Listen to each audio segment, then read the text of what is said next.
We can all have a bad night of sleep, and that's perfectly normal. But how can we try to improve both the quantity and the quality of our sleep?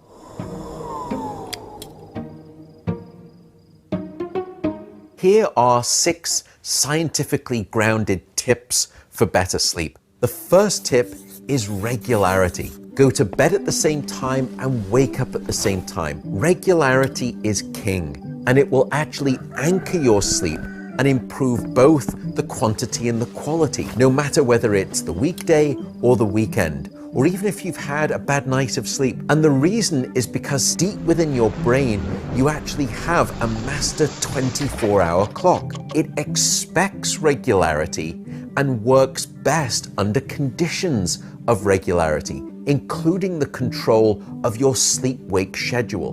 Many of us use an alarm to wake up, but very few of us use a to-bed alarm, and that's something that can be helpful. The next tip is temperature.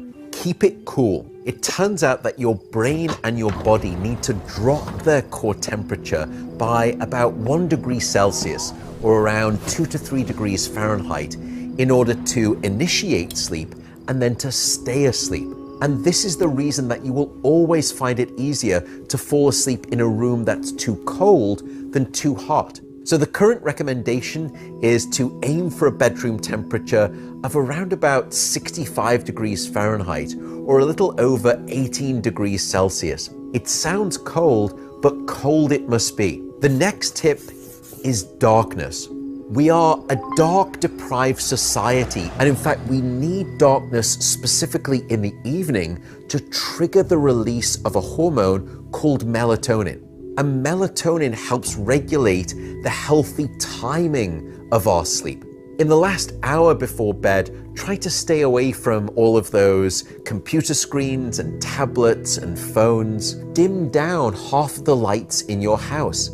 You'd actually be quite surprised at how sleepy that can make you feel. If you'd like, you can wear an eye mask, or you can have blackout shades, and that will help best regulate that critical sleep hormone of melatonin. The next tip is walk it out. Don't stay in bed awake for long periods of time. And the general rule of thumb is if you've been trying to fall asleep and it's been 25 minutes or so, or you've woken up and you can't get back to sleep after 25 minutes, the recommendation is to get out of bed and go and do something different. And the reason is because your brain is an incredibly associative device. The brain has learned the association that the bed is this trigger of wakefulness, and we need to break that association. And by getting out of bed, you can go and do something else. Only return to bed when you're sleepy.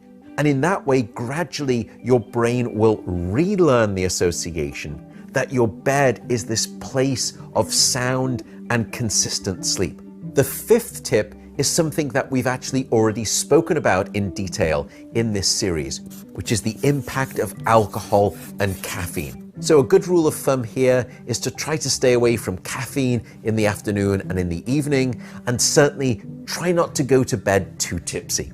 The final tip, have a wind down routine. I think many of us in the modern world, we expect to be able to dive into bed at night, switch off the light, and we think that sleep is also just like a light switch, that we should immediately be able to fall asleep. Well, unfortunately, sleep isn't quite like that for most of us.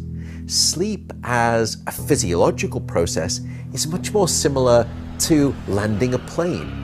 It takes time for your brain to gradually descend down onto the firm bedrock of good sleep. In the last 20 minutes before bed, or the last half an hour, or even the last hour, disengage from your computer and your phone and try to do something relaxing. Find out whatever works for you, and when you have found it, stick to that routine.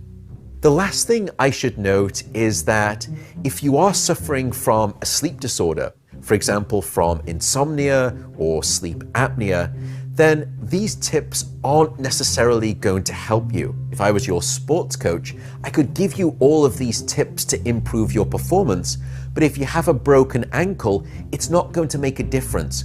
We have to treat the broken ankle first before we can get back to improving the quality of your performance. And it's the same way with sleep. So if you think you have a sleep disorder, just go and speak with your doctor. That's the best piece of advice. Where do we stand then in all of this conversation about sleep? Well, I think the evidence is clear. We can think of sleep almost like a life support system. In fact, some may even call sleep a superpower.